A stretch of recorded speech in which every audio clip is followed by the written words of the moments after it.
Cockroach জনতা party.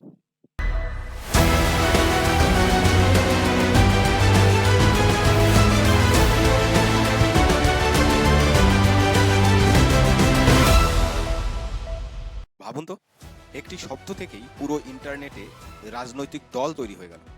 2026 সালে ভারতের সব ভাইরাল অনলাইন আন্দোলনের নাম ককরোচ জনতা পার্টি বা সিজেপি। এটা আসলো কোথা থেকে? প্রধান বিচারপতি সূর্যকান্ত বেকার যুবকদের নিয়ে মন্তব্য করতে গিয়ে ককরোচ শব্দটি ব্যবহার করেন, যারা চাকরি না পেয়ে সোশ্যাল মিডিয়ায়, সাংবাদিকতা এবং আরটিআই অ্যাক্টিভিজমে গিয়ে সিস্টেমকে আক্রমণ করে। তিনি এই ধরনের মানুষদের সমাজের প্যারাসাইট বা পরজীবী বলেও উল্লেখ করেন। সিজেআই সূর্যকান্তের এই ককরোচ মন্তব্যের পর বহু যুবকই মনে করেন তাদের অপমান করা হয়েছে, আরটিআই অ্যাক্টিভিস্ট এবং সমালোচকদের হেয় করা হয়েছে এবং সাধারণ যুবকদের হতাশাকে গুরুত্ব দেওয়া হয়েছে।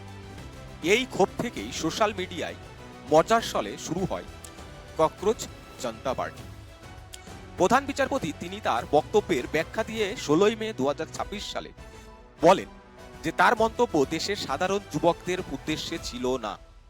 তিনি বলেন এই মন্তব্য শুধুমাত্র সেই মানুষের জন্য ছিল যারা আইনি পেশায় ভুয়ো বা জাল ডিগ্রি নিয়ে প্রবেশ করেছে। তিনি আরও জানান, সংবাদ মাধ্যমের একাংশ তার এই বক্তব্যকে ভুলভাবে প্রতিস্থাপন করেছে বলে তিনি ব্যথিত। এই পার্টিটি সবচাইতে বেশি ভাইরাল হয় টুইটারে, ইনস্টাগ্রামে, অর্থাৎ অনলাইনের বেশিরভাগ প্ল্যাটফর্মেই খুব দ্রুততার সাথেই ভাইরাল হতে থাকে।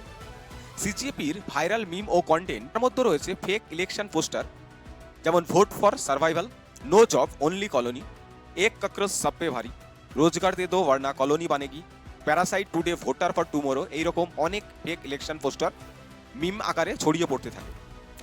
এরপর ফেক ম্যানিফেস্টো তৈরি করে সেগুলোকে ভাইরাল করা হয় এবং তাদের সিম্বল ও লোগো ছিল ককরোচ কার্টুন, কার্টুন চপ্পল, প্যারাসাইট এবং ডাস্টবিন থ্রোন ইত্যাদি। এতে অংশ নেয় বেকার যুবক, মিম ক্রিয়েটার, স্টুডেন্ট, আরটিআই অ্যাক্টিভিস্ট, রাজনৈতিক stair page, stand up comedy communities. কেই এটাকে ডিজিটাল প্রতিবাদ হিসাবে দেখায়। শুধু তাই নয়, এরপর তৈরি হয় আরেকটি স্টিয়ার গ্রুপ, ন্যাশনাল প্যারাসাইট্রিক ফ্রন্ট বা এনপিএফ। তারপর শুরু হয় অনলাইনে মিমের ওয়ার।